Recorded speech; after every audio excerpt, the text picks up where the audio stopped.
तुझे ऐसे कपड़े पहनकर आने के लिए मना किया था ना मैं। चल अंदर आ। इन कपड़ों में आखिर क्या खराबी है? हाँ, मैंने बड़े बड़े आदमियों के लिए दरवाजे खोले हैं, पर आज तुझ जैसे फोगट के लिए दरवाजा खोलना पड़ रहा है। प्रिया। हाँ मैम। छोटी लड़की है, जरा आराम से ना, रुकना। थोड़ा बात समझने की कोशिश कर। प्रिया तुम अंदर जाओ, जरूरत हो तो मुझे बुला लेना। ठीक है मैम। आ जाओ। बेचारी।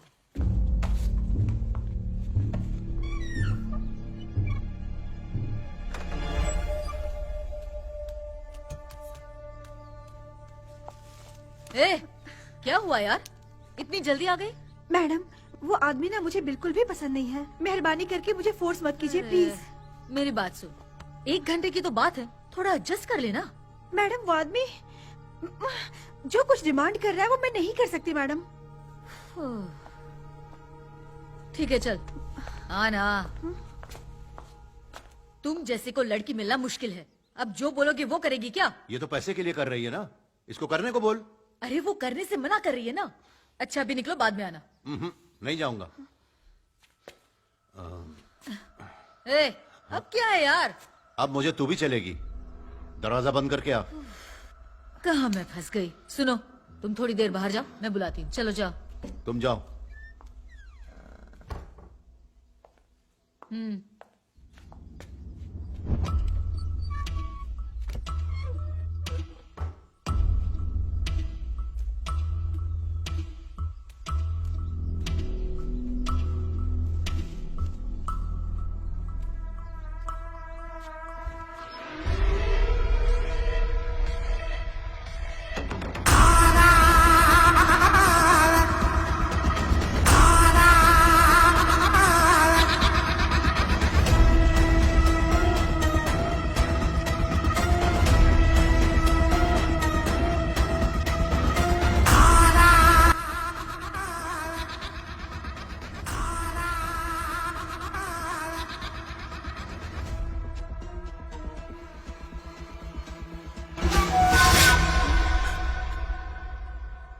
तुम घर जाओ बेटा, जाओ।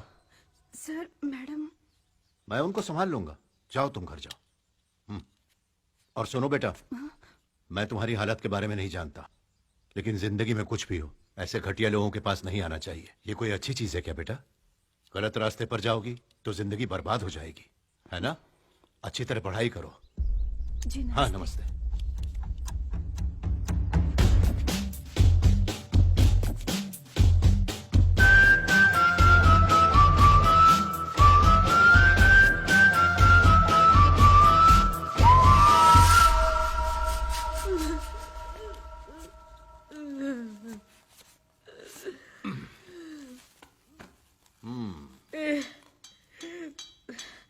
कौन है तू?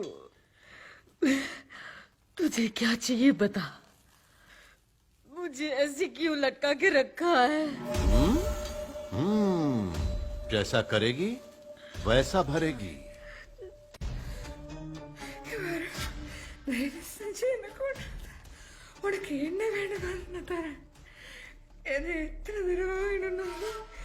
सुन, तुझे जो चाहिए मैं दूंगी, मगर मुझे जान से मत मार प्लीज। अरे पापी, शरीफ लड़कियां कहती है भले मुझे जान से मार दो, इज्जत मत लूटो। तुझे जीने का कोई हक नहीं। दोबारा पैदा मत होना। माफ कर दे तू।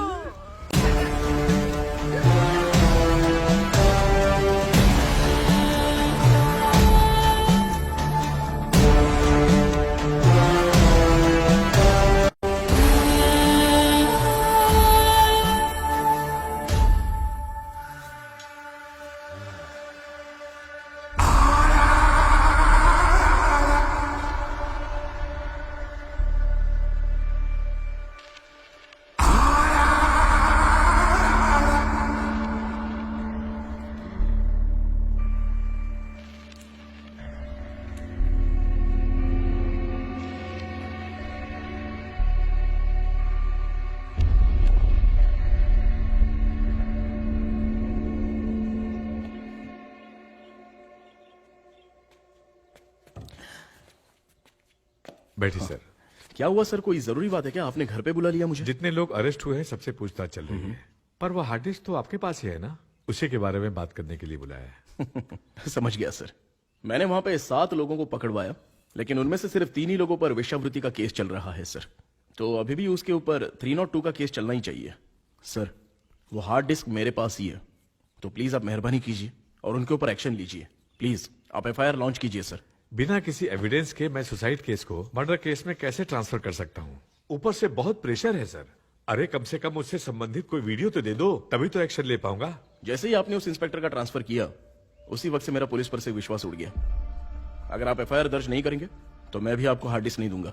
ओहो, रम्या तो आपके भाई की बेटी है ना? अपने भाई को बोलो कि आके कंप्लेंट कर दे, मैं एफआईआर ले लूंगा। अब चलो निकलो। मेजर, तब तक हार्ड डिस्क को संभाल के रखना।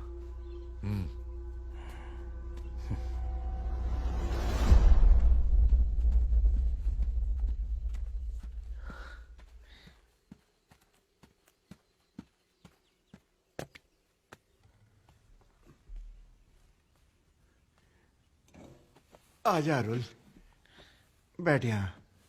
मीनाक्षी, हाँ जरा पानी लेकर आओ। ये लो भैया। नहीं भाभी, आप रख दीजिए और यहां बैठिए।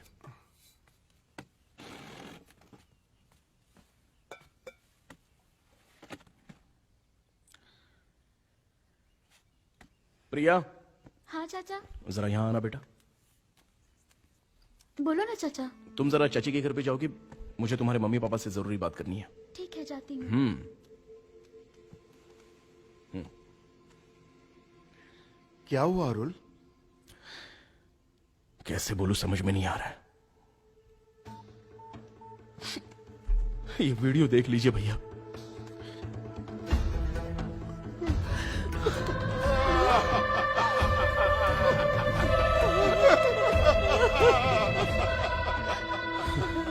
नहीं नहीं भैया, ये मेरी बेटी नहीं हो सकती।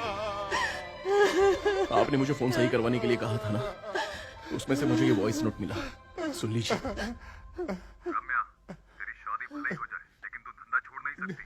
अगर तूने ऐसा किया तो लॉज वाला वीडियो सबको दिखा दूंगा। चुपचाप लाइन को अटेंड कर जा।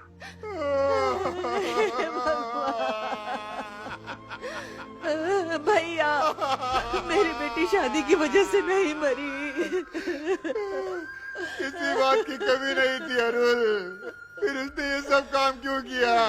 ये दिन देखने से पहले मैं मर क्यों नहीं गया? अब रो दो कि क्या फायदा, कुछ हासिल नहीं होने वाला। आपको कुछ पता ही नहीं चला कि माँ बाप बच्चों को फोन दे देते, लेकिन बच्चे उसके साथ क्या करते हैं।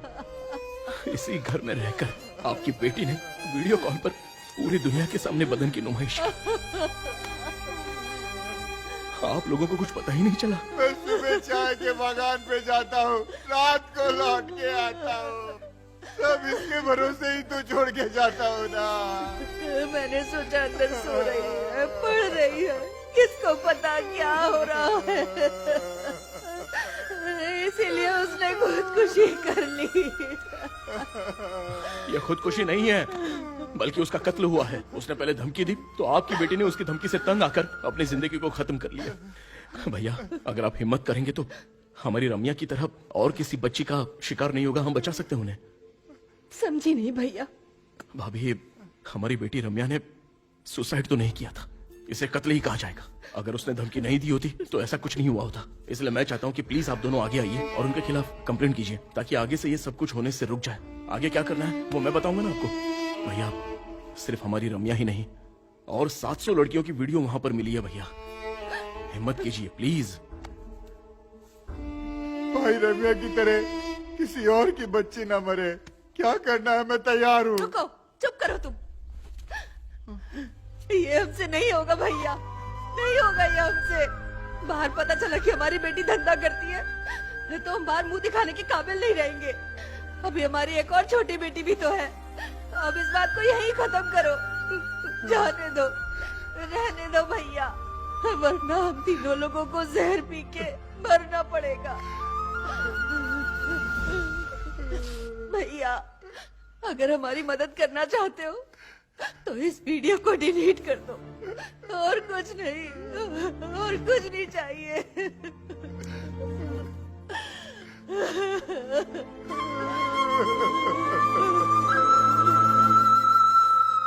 पापा घर पे हैं?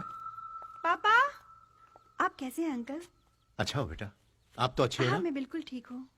उस दिन मुझसे गलती हो गई थी, अरे प्लीज कोई बात माफ कर नहीं, दीजिए। ऐसा मत करो। काम करने जा रही हो, संभाल के जाना बेटा। ठीक है, हाँ? चलती हूँ पापा। हाँ ठीक, बाय हाँ, अंकल। ठीक है। हाँ भीमराज, तेरा टाइम बहुत अच्छा है। मेरे मालिक का जो गेस्ट हाउस है ना, वहां पर एक माली का काम खाली हुआ है।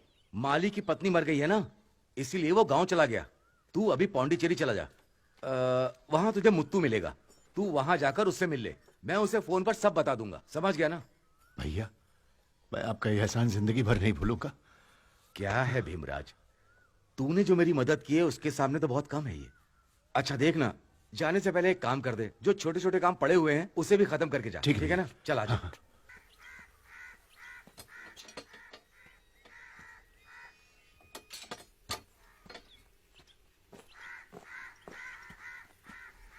भाई, आप इतना उदास क्यों दिख रहे हैं? ऐसा तो मैंने आपको कभी नहीं देखा है। भाई ने आपसे कुछ कह दिया क्या? नहीं, ऐसी कोई बात नहीं है। इस केस को मैं मिलिट्री वाले की नजर से देख रहा हूँ, लेकिन इसे मैं एक बाप की नजर से देख ही नहीं पाया। अब माँ बाप अपनी बेटी को धंधा करने वाली ऐसा कैसे कह सकते हैं, जरा बता। इतने सबूत होते हुए भी इस केस की सच्चाई बाहर नहीं आ सकती, इसी बात को सोचकर मुझे बहुत दुख हो रहा है। आज के बाद ध्यान रखना पड़ेगा कि घर के जो बच्चे हैं वो घर के अंदर क्या करते हैं, क्या देखते हैं, ये देखना पेरेंट्स की ड्यूटी है। तभी क्राइम कम होगा, नहीं तो दुनिया तो चल ही रही है ना। क्या करूं समझ में नहीं आ रहा है। छोड़ो ना भाई, हर केस की सच्चाई बाहर नहीं आती है। आखिर कब तक वो लोग चुप रहेंगे? कभी ना कभी तो कोई बाप बाहर आएगा ही, जिसकी बेटी के साथ ऐसा कुछ हुआ होगा। आप उसका साथ देना। अब हम इस तरह से बैठकर इंतजार तो नहीं कर सकते। ऐसे ही किसी बाप की बेटी का कत्ल हुआ हो, उन्हें ढूंढना ही होगा। जब हम उन्हें जगाएंगे तभी ये प्रॉब्लम दुनिया के सामने आ पाएगी, समझा?